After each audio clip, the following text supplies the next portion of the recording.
Greetings, everyone. Welcome back once again. We are on live. No, Yes, we are. we are on live. This is Gamachi Festival History Culture series that we have been doing every Wednesday. We have to record this in advance, unfortunately, because I'll be going away. Yes, it's not Lady O's fault. It's my fault. We decided to record this in advance for you. We don't want to miss any episode. We are on episode 6 right now, and I hope you are all enjoying learning our history, West Africa history, and also culture, agriculture, environment. I must admit, last week I've missed one. So I must ask Lady O to add it to this one for you to listen to. I'm learning a lot, and I hope you are also learning as well. So please, Lady O, take us through what we are going to learn today. Thank you so much, sis. And you deserve the break. You deserve to go and to say reconnect and just be, right? So you deserve the break, sis. So I'm so happy Yeah, that this is your time. I so funny. I said the same thing. Like last time I wasn't there because I was on a trip, and now it's your time to go on a trip. So yeah, yeah, yeah. and this is what I love about teamwork, right? Not just one person's carrying everything, because there's times where you and your family might just want to take a break, which you deserve. And then I'll be here to carry it, and then vice versa. If I need to go to a meeting, you're always here. So we are on episode 6 for 23 episodes. True Mamley has been on these social media platform streets for years, so I think the sis deserves a time for her to go to go on a trip. So yes, so episode 6. This is now part 2. So from episode 1 to episode 5 was part 1. Now we're doing part 2, which is the segment on the builders of civilization. So from episode 6 to episode 10 is going to be part 2. So to kick off the beginning of part 2, the builders of civilization, would be episode 6, which is the masters of agriculture. So it's going to be based on the agricultural topic. So the presenter is going to present information on farming techniques or agricultural techniques, soil preservation, or we can also say soil conservation, seasonal cycles, and food security. So that's what we're going to be listening to. Yes, and last week I apologize for coming in and my bad technical issues. I did tell True Mamley that I was able to do everything, so I'll also put the link for the full, but I'll also add it to this. I'll add it to the end, or because I don't want to throw off the series, but I'll definitely add it here as well, so that we keep everything in sequence. So without Yeah. further ado, let's go into episode 6, which is about the masters of agriculture. I am COMBARY Yamba, an endogenist and independent researcher, a specialist in endogenous development.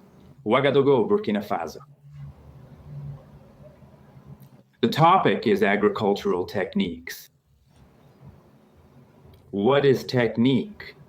First, in the general sense, when we say technique, we have to understand it as a process or a set of processes to achieve, to obtain a result.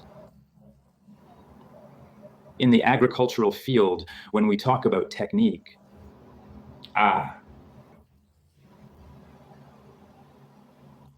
it's about how to produce, how to obtain cereals and tubers. Any product we seek from the fields, of course.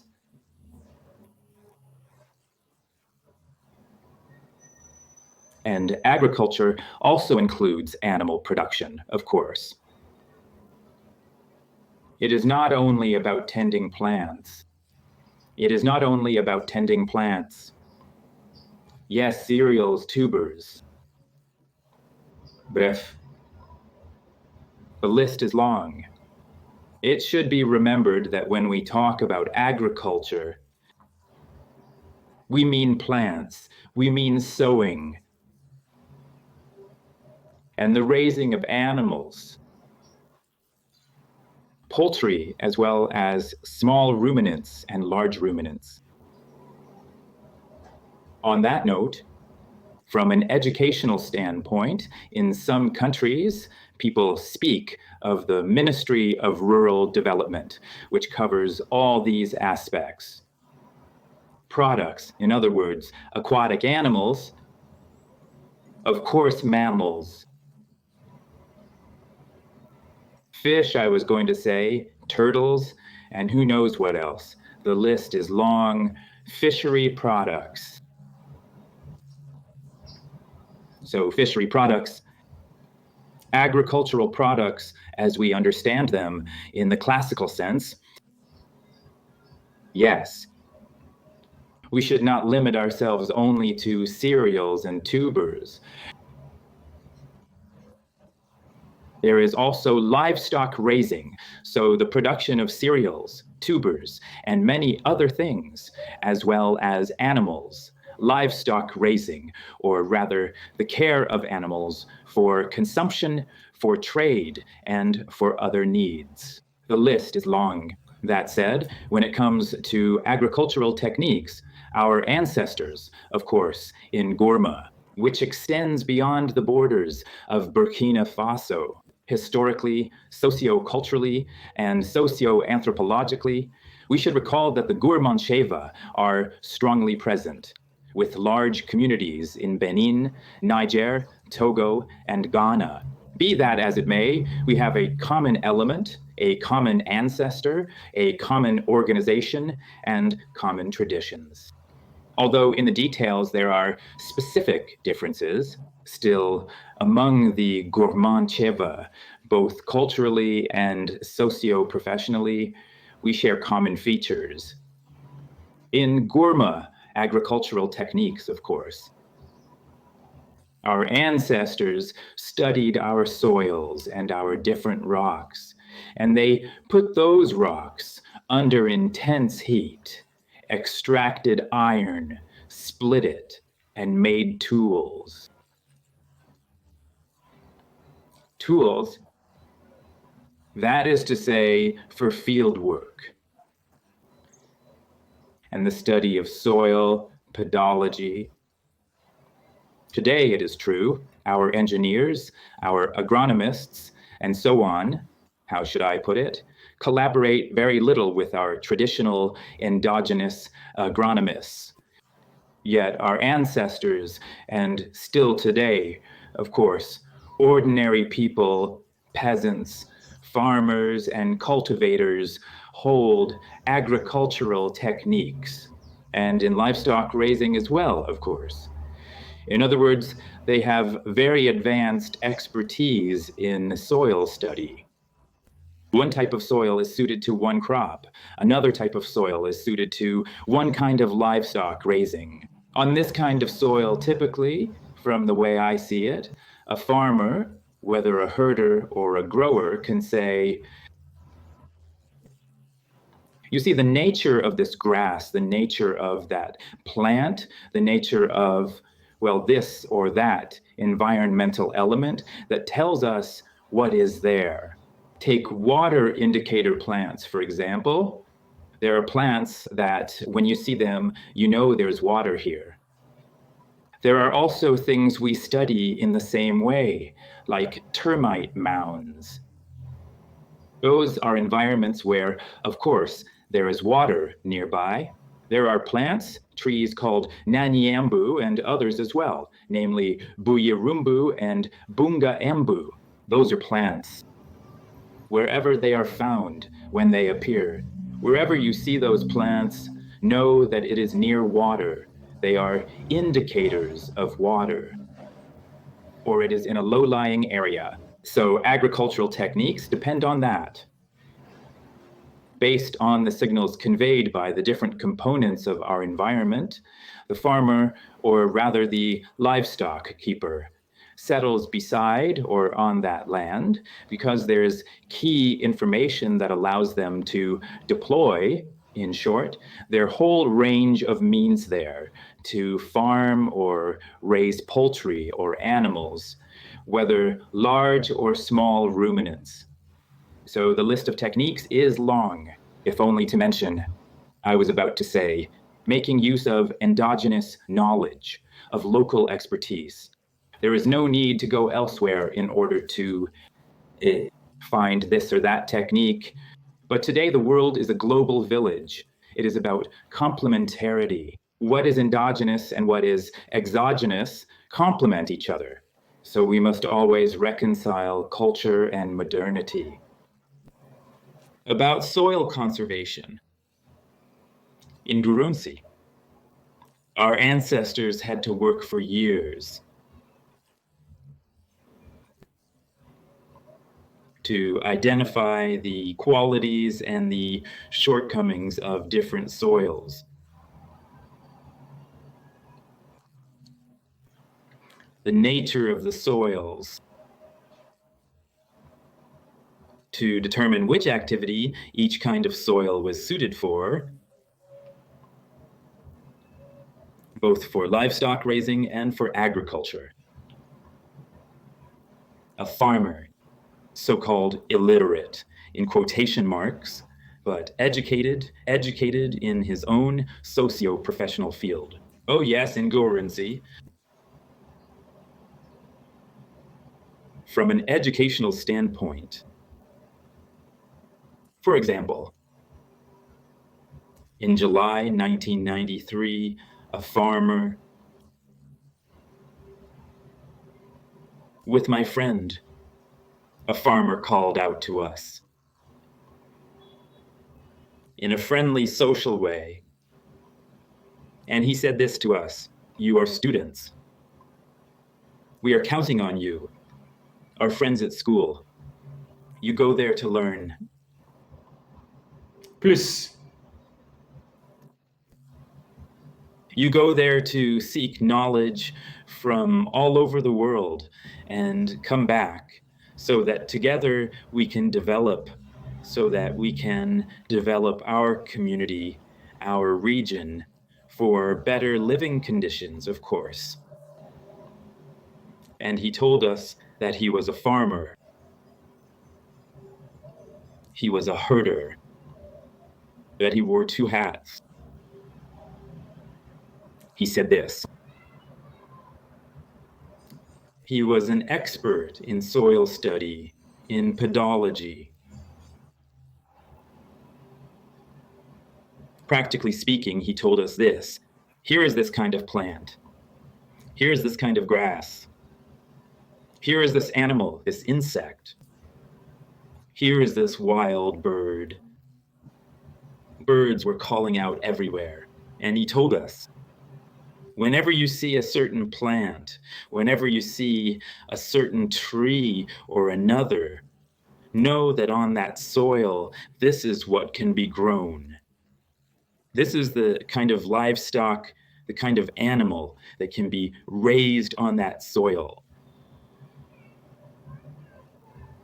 And indeed, years later, we observed the environment he lived in. What he was saying was truly confirmed. That shows to what extent among the Gourmanchê people, outside school, outside formal schooling, there is a traditional endogenous school. Oh yes, I was amazed and I still am. May this farmer's soul rest in peace, who willingly saw us as the next generation, who had a positive view of formal schooling, who had respect for formal schooling and for endogenous schooling. So our farmers, our ancestors, struggled and studied day and night. Of course, nature. And one could even say they were semiologists. They studied the signs, the information conveyed by appearances and movements.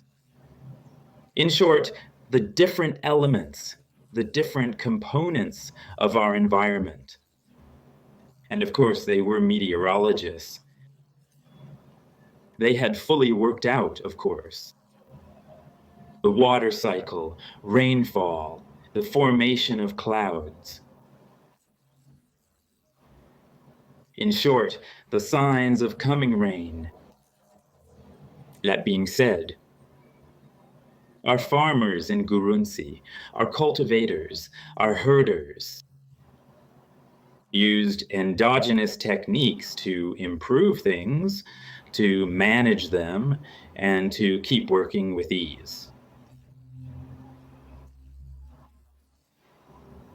In carrying out their socio-professional duties, whether in livestock raising or agriculture, the soil being the foundation. Our ancestors were, are, and will always deserve to be praised. So each type of soil corresponded to a type of crop, a type of livestock raising, a type of animal that should be put there for greater production. Cultivation, agriculture, sowing, the care of plants and trees. In short, livestock raising. I was going to say here, you should know that our ancestors, it's true, writing as it is today, among the Gaurunzi, it wasn't like that. But they were educated in carrying out their duties in their trade. Reading, knowing how to read and write, yes, that's an asset. But when we speak of education, they were educated. They had knowledge, know-how, experience, and expertise. In their socio-professional field of specialization, the soil was like child's play. Studying the soil, getting information about the soil was like child's play for them. It's true 99% of the time. It's true nobody is perfect. We are 10. We are 9. We're never 10. We are 9. We must work to become 10. And it's in that effort that we come across happiness. Happiness is something we conceive of consciously, socio-professionally. And what else could I say regarding the seasonal cycles? In Bulmontian country, we observe two main periods. The rainy season and the dry season. The rainy season and the non-rainy season. And within that, in the rainy season, that is, the wintering season, at the beginning of the season, we have what we call sowing. The Pagnale. Of course, within endogenous rights that are legitimate and lawful, we are in Burkina Faso. And wherever the Bulmantiebas are found, in Niger, Togo, Benin, and Ghana, we observe these practices, we observe these rites. At the very beginning, before proceeding, before starting to sow all the fields, there are certain aspects to consider. There are rites to carry out. With that in mind, we can clearly see that today it is cash crop agriculture. Agricultural products for sale, yes. Still, we aim for large scale, high production to improve our living conditions. The seasonal cycles. As I said at the beginning, we perform incantations, we pour water, white water, and so on, to seek, to ask for a good end to the rainy season. And so on until the moment when we can truly say it is harvest time after a certain number of processes. So the seasonal cycle here first means clearing the field with respect, with strict respect for preserving the environment's survival. What must mainly be remembered is that in the past as today, in the cultural sense, in GOURMANCHÉ country, whatever framework we establish, we refer to the cultural code and customary law. Of course, this is in keeping with the law of nature and universal principles. In a word, we submit to the law of the master of the universe, commonly called God in French. That being said, in the rainy season, we farm, we carry out field work, but always while respecting the environmental code in the socio-cultural sense.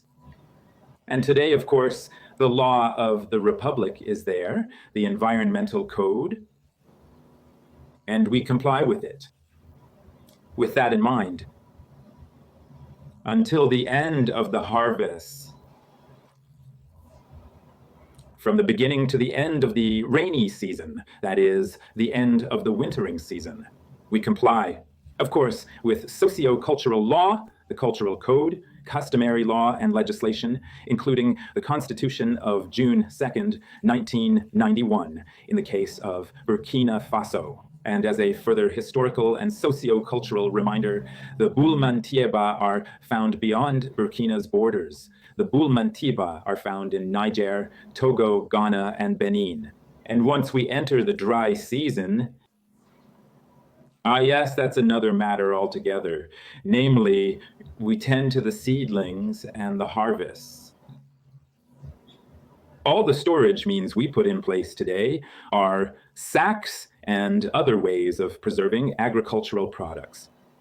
The rainy season brings ceremonies and other things, but while we are in the dry season, yes, we plan on which land to carry out this or that activity, namely agricultural production, the production of cereals and tubers, and the raising of animals from poultry to four-legged animals, that is, small and large ruminants. So when we talk about the management or the cycle of the seasons, yes, during the dry season, among the Boulmantieba in Boulmanchée country, there is Kufo Wau during the cool period. Yes, when it is cold. And there's also what's called Fali, which brings together the hot period and the cool period. Fali covers those 8 months in most of our countries, namely Niger, Burkina Faso, Benin, northern Benin, as well as Togo and Ghana. Also, of course, geographically, as we all know, there are seasons in the southern parts of those countries, in Benin, southern Togo, and likewise southern Ghana. That said, in the dry parts of these countries, especially Niger and Burkina Faso, we generally have about 8 months of dry season. We prepare for the rainy season. While we are in the rainy season, we prepare for the dry season and the activities that will be carried out. So our ancestors had developed a whole organizational system to sustain and manage the cycle of the seasons in a skilled and lasting way, of course, so as to ensure better living conditions. Speaking of food security in Boulmanchée country, our ancestors were ingeniously prepared everywhere at all times in carrying out their social and professional duties. Of course, on the agricultural level. That is to say, the production of cereals and tubers. And in terms of livestock raising, food security, as we call it. Prevention is better than cure, and caution is always the mother of safety. Our ancestors, being the engineers they were, fortunately passed on to us their various techniques on the moral, professional, social, and economic levels. In other words, our ancestors worked hard, twice as hard, to ensure, of course, enough food for 2, 3 years and more. Because they did not know,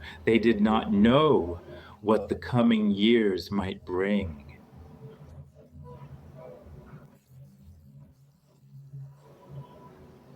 What does that mean? It means that when our ancestors produced, when our ancestors farmed, when they carried out their agricultural work, they did it with double effort, not to say triple effort, or even more. That said, pedagogically speaking,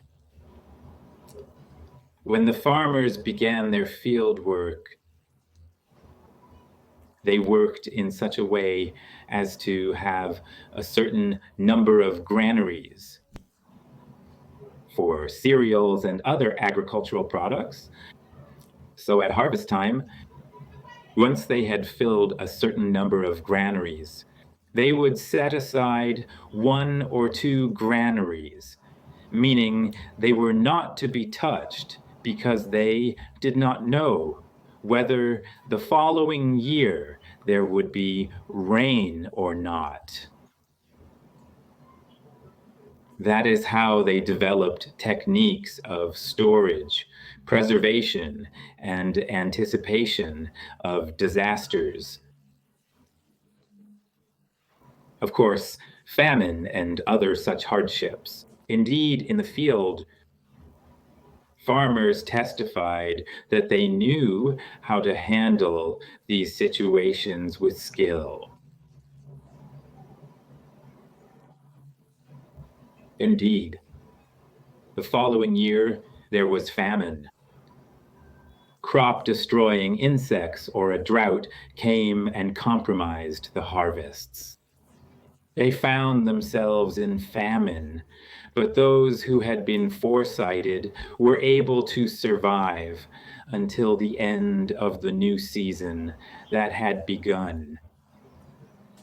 Ah, yes, our ancestors were farsighted. They were seasoned experts in prevention and in managing difficult situations. Foresight, anticipation, and the management of unfortunate circumstances.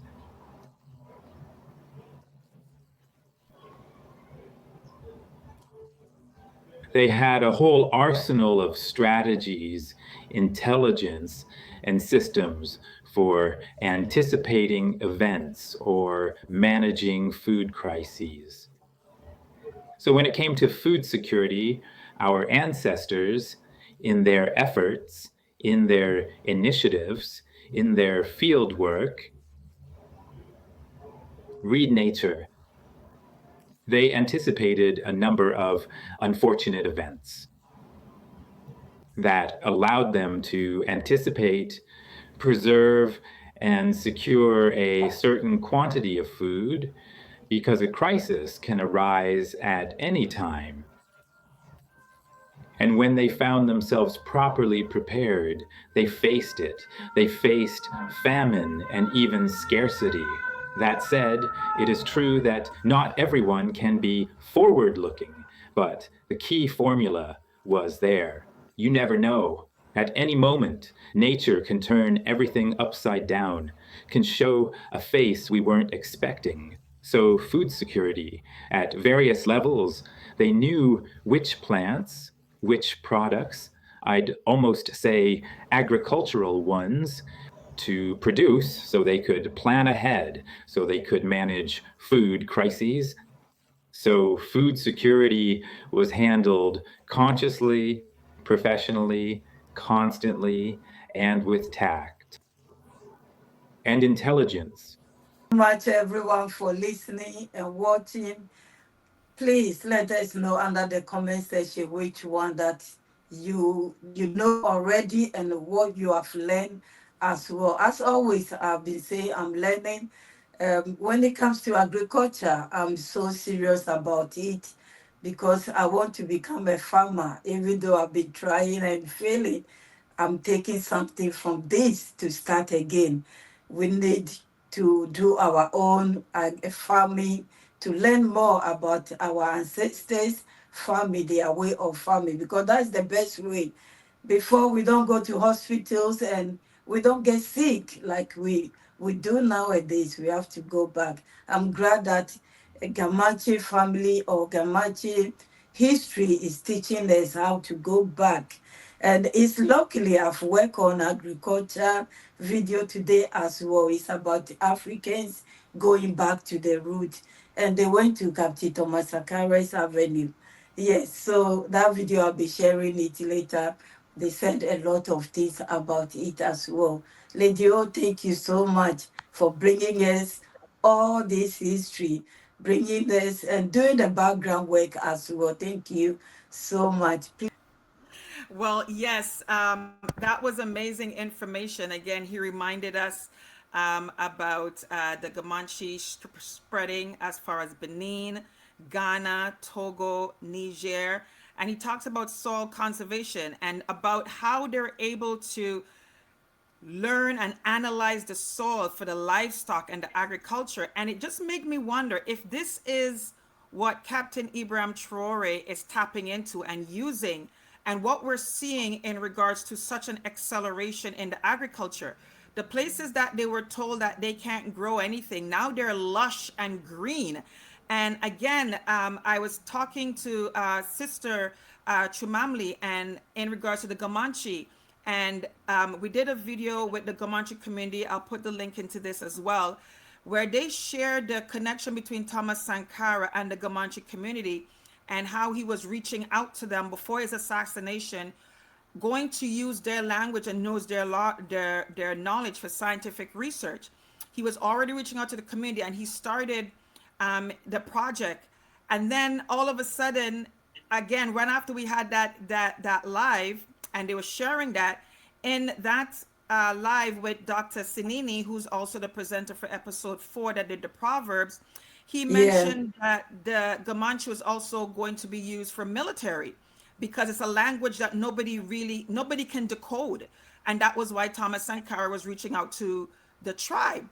And then we saw the viral of the inauguration of the military cadets, and then finding out that their uniform, the textile, is from Comanche material and the Yes. symbolism of that. So I'm putting a lot of two and two and connecting the dots. And I said to Chumamli, there's something here about this Comanche community as to what's happening. And it just reminds me of my journey and the beginning of my journey.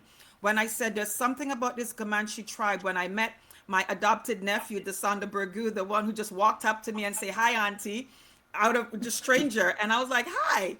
And the more I got to know him, the more I found about the Comanche. And my gut told me there's something about this tribe. Just dig deeper.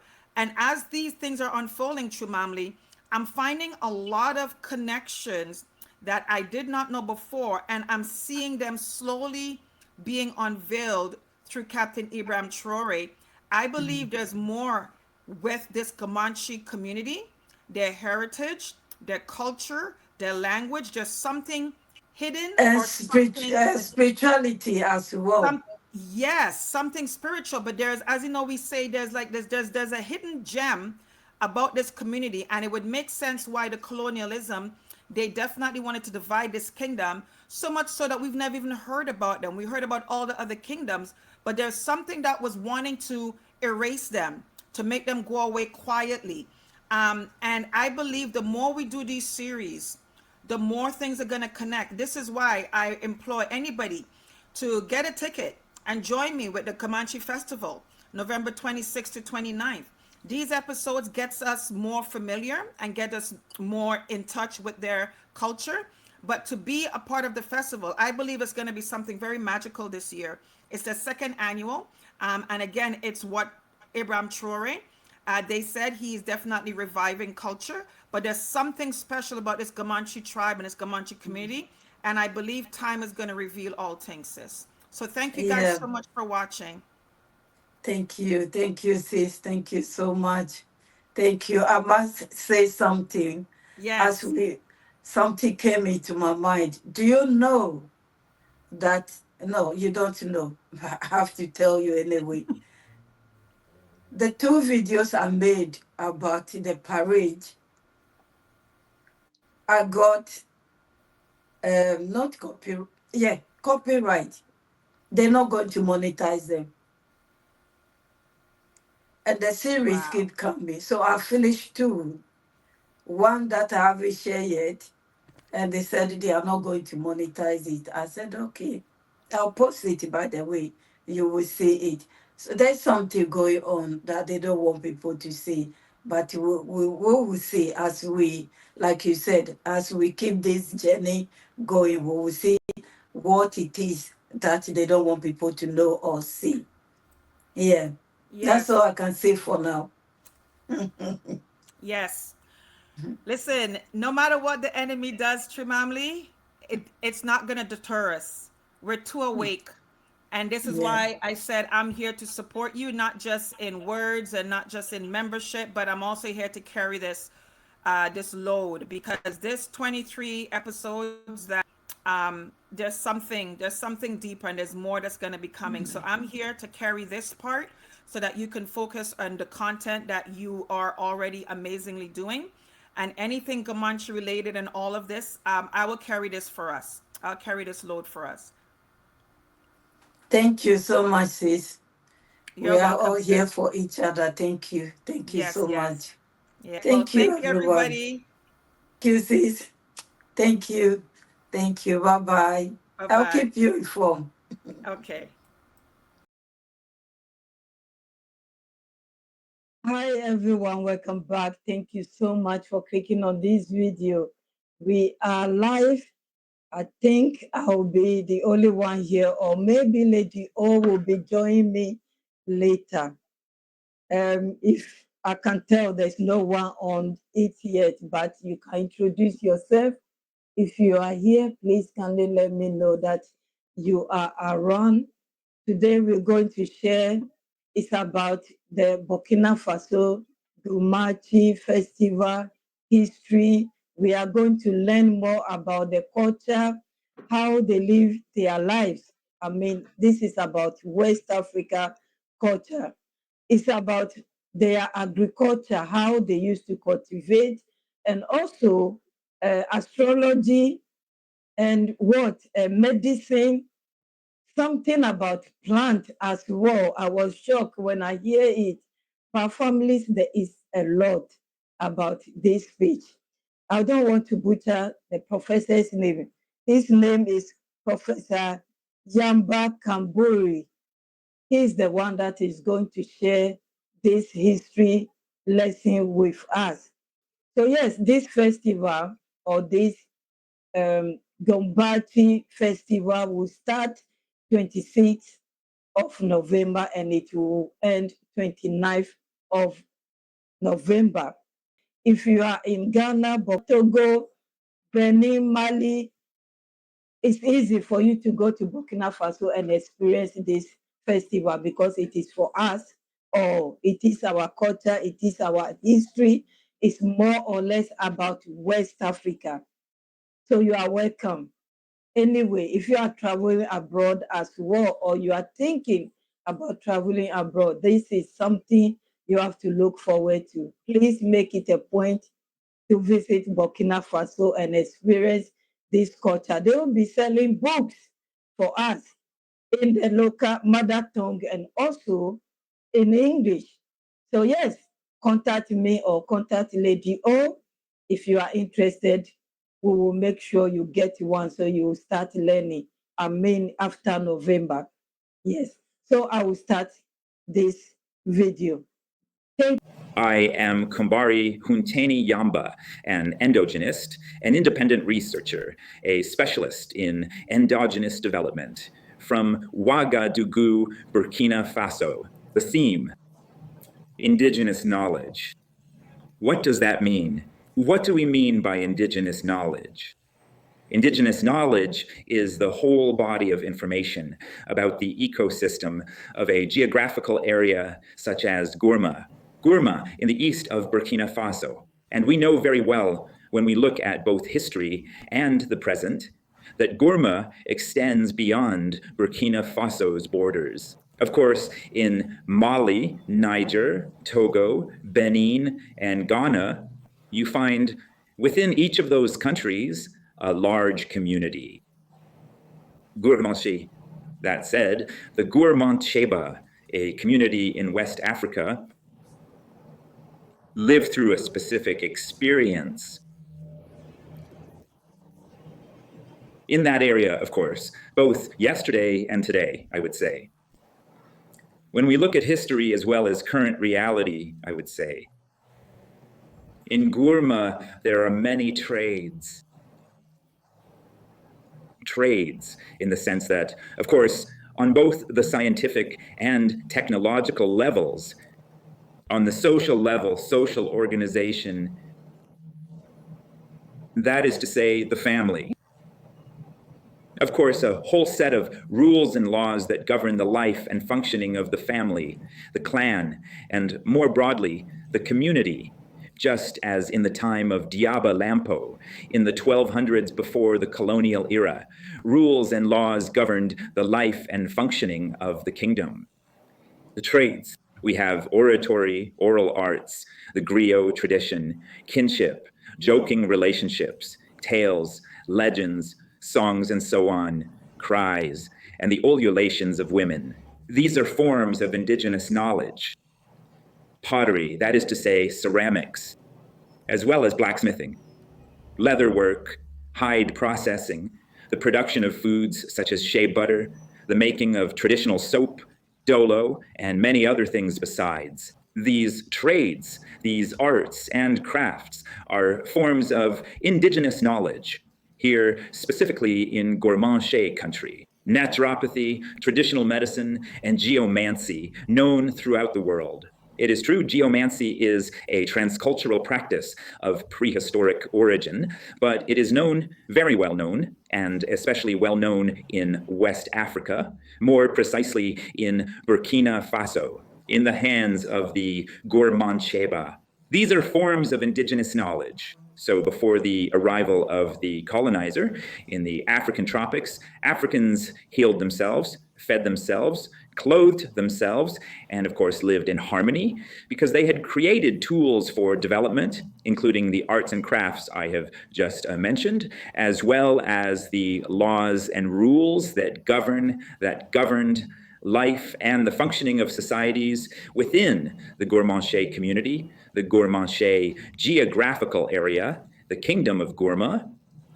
As a historical reminder, the Kingdom of Gourma was led, conceived, and organized by Diaba Lampo, and then by his sons and his grandsons. As for astronomy, we need to use discernment. In Indigenism, not a single step without discernment. Like when driving, without visibility, you don't move forward, because prevention is better than cure. That being said, astronomy can be understood in two ways. The first understanding is in the metaphysical spiritual sense.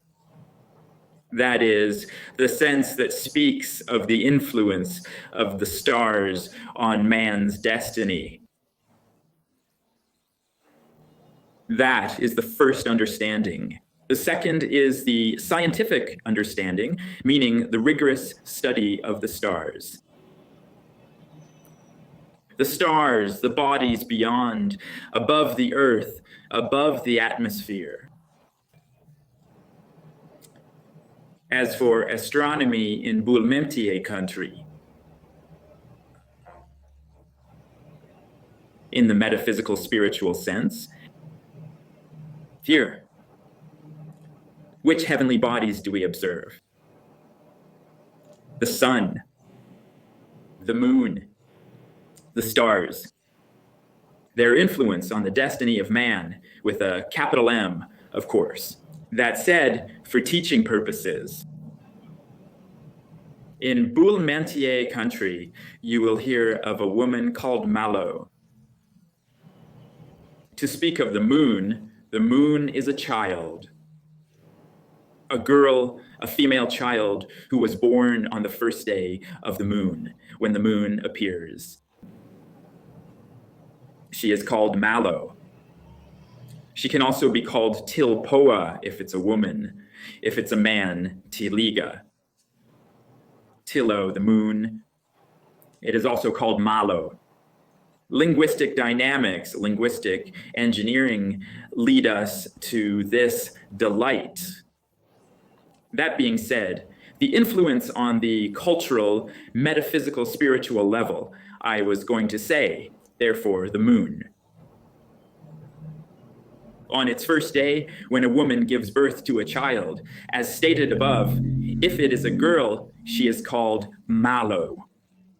She can be called Malo or Tilpoa. If it is a boy, Tiliga, to say that he was born on the first day of the moon when it appears. Also in geomancy. It is carefully studied. That is to say, the position of the sun is taken into account in certain cases for specific studies. And the sun in the morning, the sun on the horizon, the sun at its zenith, the sun around 1:30 or 2 o'clock p.m., the sun at 4 o'clock p.m., the setting sun. In Boulmantier country, there are actions to take or not to take, of course, depending on the position of the sun. And when we inquire, when we go deeper, we know that the human being is one of the links in the solar system. It is a microcosm within the solar system. The Earth, a macrocosm. The sun, a macrocosm. The moon, a macrocosm. I was going to say the stars, a macrocosm. We know that man represents an infinitesimal part of the solar system. And looking at it scientifically and spiritually, we will say the elements of a system. Because the solar system, of course, the solar system is a whole, of course, of bodies, not to mention macrocosms and microcosms.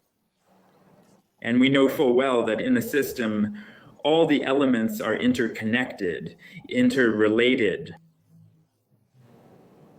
and we will say, influence one another. That being said, on the metaphysical spiritual level in Boulmantier country, all these stars, all these celestial bodies above the earth, above the atmosphere, have a cultural, metaphysical, spiritual influence on man, on man's destiny. So there you have it, summed up in the astronomical sense, what is meant when we speak of astronomy in Boulmantier country, in summary form, not to say in condensed form, pedagogically and andragogically. About agriculture. It's a vast, holistic field, but it's understood as the whole set of human activities that involve cultivating the land and raising animals in order to produce food.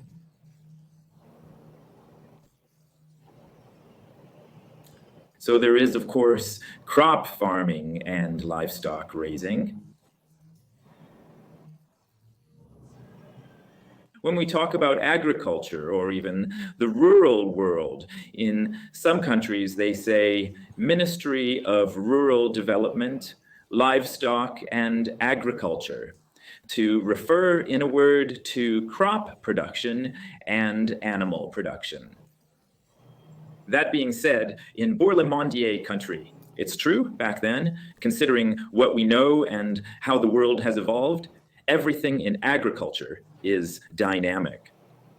Livestock raising had, I would say, a cultural purpose, of course, for the use of animals, for rites and rituals, for family consumption, and many other things in a diplomatic sense.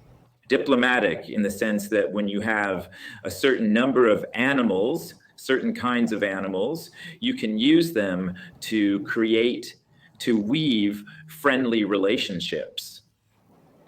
Oh yes, of course, to welcome a stranger, a bull, a sheep, a goat, a guinea foal, a rooster, and so on. That creates, that strengthens social relations, even human ones, of course.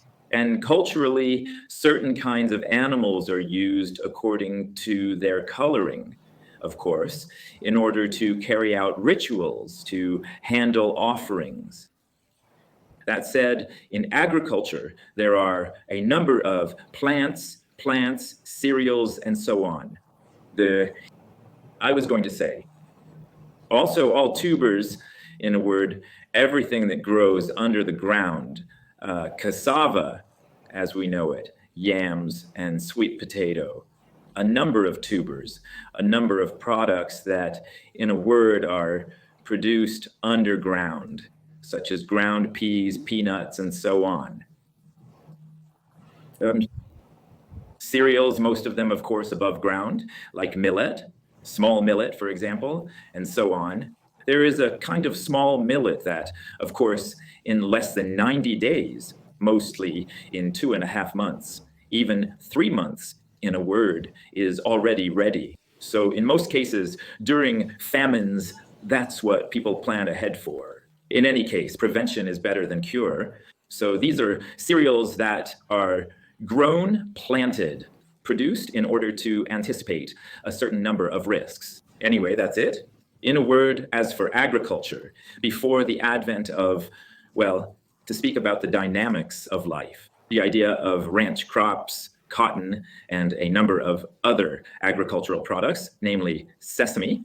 Today we use them culturally, we consume them as food, we use them, in short, economically. And it's true, cotton is one of a number of agricultural products that we produce today, and soybeans are a ranch crop. Sumbara is made from them. And at the broader, I would say, agricultural level, there is nere and tamarind, and also the shea tree. But mostly it's nere. You put nere seeds in the ground, and before long, they become trees. And it's used, people turn to it for naturopathy.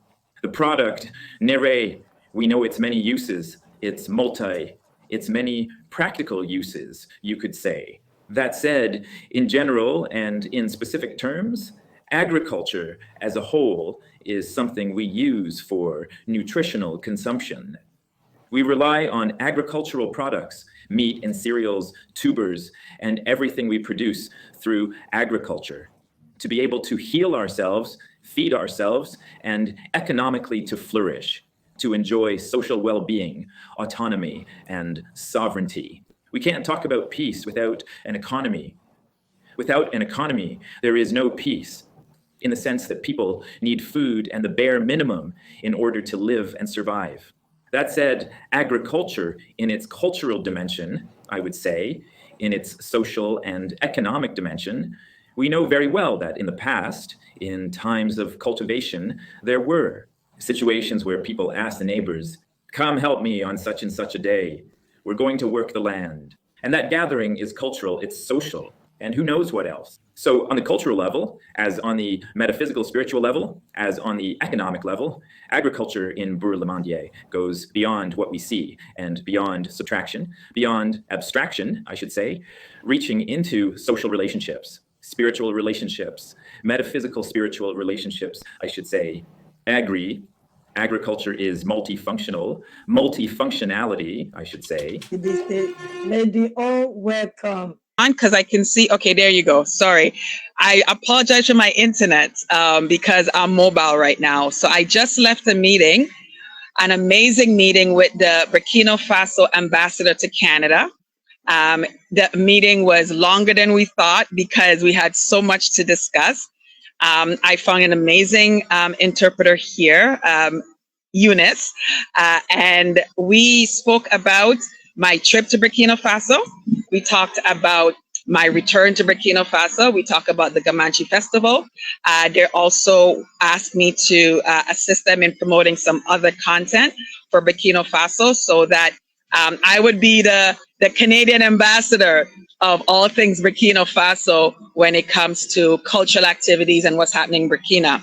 So the exciting news that I told you that I wanted to bring to you was one, having this meeting, coming out, having their collaboration, their support in what we're doing, support in bringing information to the diaspora. And Chumamli, they asked, they said, how can you help us bring more information? I said, well, I have a partner online. Her name is Chumamli, and every week we are highlighting information about Burkina Faso. And specifically for this moment, we're doing the Gamanche information leading up to the festival. So there's another festival that's happening in Burkina Faso. So there's more information to come out, so much content. And now we have officially the support of the embassy, the ambassador of Canada, that I'll be teaming up with. And we are now going to be able to bring more Burkina Faso information directly from the embassy. And we're going to be the ones to assist them in bringing Burkina Faso information, all things Burkina Faso, directly from the source. So I definitely wanted to break that news on Chumamli's platform, because Chumamli has been diligent in bringing content, active content, you say accurate content, and I'm like, what other better platform to announce this on and let Chumamli know that what you've been doing, people recognize, and we are here to support. And I'm so happy that now I have the collaboration and the support of the Burkina Faso embassy here in Canada for us to bring to you, the diaspora, information, because we're thinking big. We're thinking of starting to do tours and trips here for those in Canada, but also if you're south of the border and you want to join me on these cultural events and these ways in which we can support the revolution.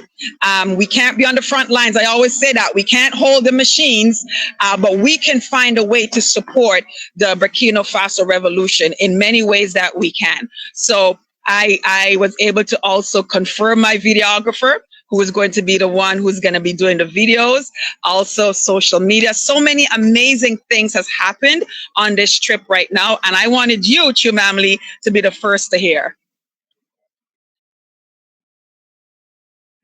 Thank you, thank you, thank you, thank you so much. Thank you. Wow. Congratulations. Congratulations. Well done. I'm so happy. I'm so happy. Can you hear me? I'm so happy. It's good news. It is good Yes, news. I can hear So you. now that you are Congratulations. ready. Yeah, congratulations to you as well. Congratulations to us. Congratulations to all your supporters, all your viewers, all your listeners. You are making this possible. Every time you click on a Chumamli's video, every time you watch a Chumamli's video, every time you share a Chumamli's video, you are amplifying the voice, the content of Burkina Faso. So congratulations to everyone who has made Chumamli's platform a platform where we can rely on and we can count on accurate information. And this is just now another level to the accurate information that we're going to be able to present and bring to this platform. Thank you, sis. Thank you, sis. We have one more video left. I think it's about medicine. So should we play that now? Yes, because medicine, this says, something that's good for the soul. This information, this news, I think it's appropriate for the Gamanche video on medicine to be what is played right after this.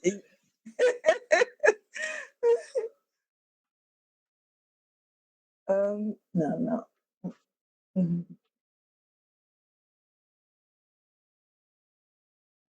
I think it's medicine. Yep. Medicine. As for medicine in our African tropics, more specifically in Burkina Faso, and even more specifically in Gourmanchê country medicine. Here we are talking about naturopathy. Naturopathy, what does that mean? Naturopathy is nothing other than beyond the established frameworks. I was going to say beyond academic definitions. Naturopathy is understood as the ability to care for oneself, to treat, to heal ailments by natural means in GOURMANCHÉ country. We know a great deal about it. Of course, through the hunters. In the historical and cultural sense, medicine, naturopathy, was born and developed in the hands of hunters because they were far from homes, from family compounds, far from inhabited and habitable places, of course. Well, that is to say, far from the village compounds. They came up with initiatives. And in Africa, we spoke and still speak with the trees. We speak to the trees. We speak with nature. We speak to nature. We understand because the universe, nature, is a set of codes, and whoever masters those codes knows something about it. From subtraction to the manifestation of subtraction, and we observe the manifestations, the effects of abstraction. Such is the law of nature, the natural dispositions. And what else can I say?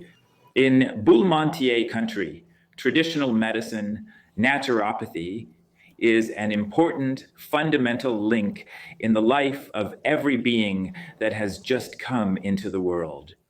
From the fetal stage, from the pre-fetal stage, from early childhood. Intrinsically, the human being is within education. In terms of education, we always turn to traditional medicine in the broad sense, in the narrow sense. In a word, in summary, naturopathy is, once again, a whole set of material and immaterial means that human beings use to care for themselves, to be able to heal from ailments.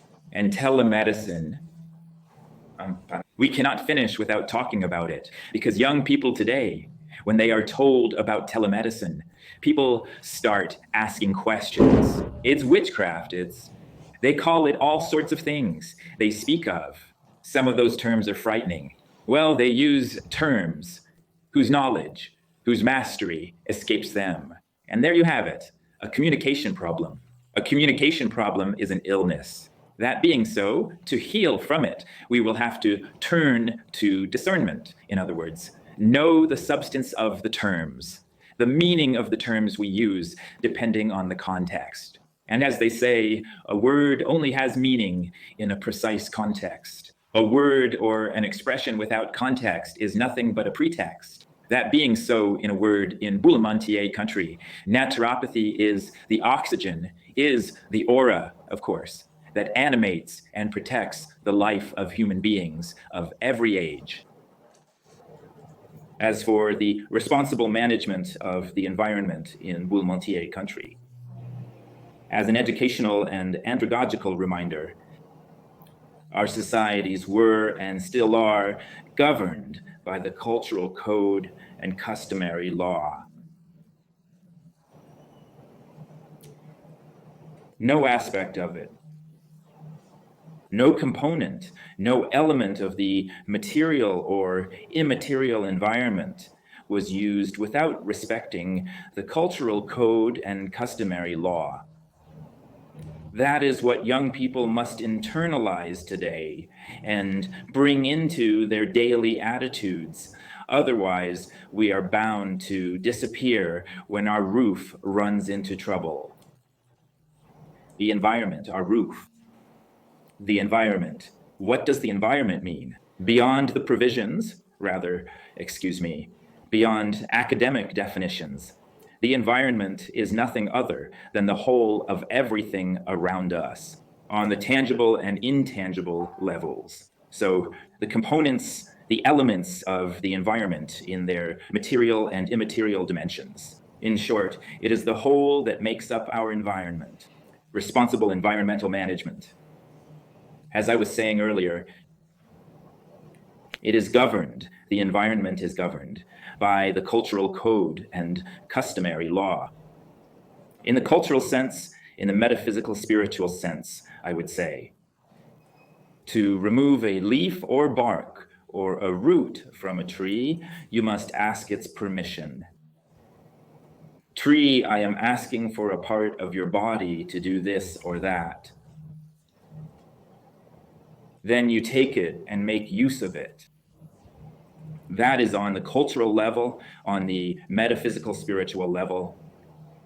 On the social level, it is true, the tradespeople, the cabinet makers, those who make, in short, step stools, pipes, those who design them have always turned to it. They always submit to the cultural code and customary law that govern the life and functioning of the town, of the community. A foreigner must submit to the cultural rules in Boulmontier country, otherwise he will, of course, face the full force of the law.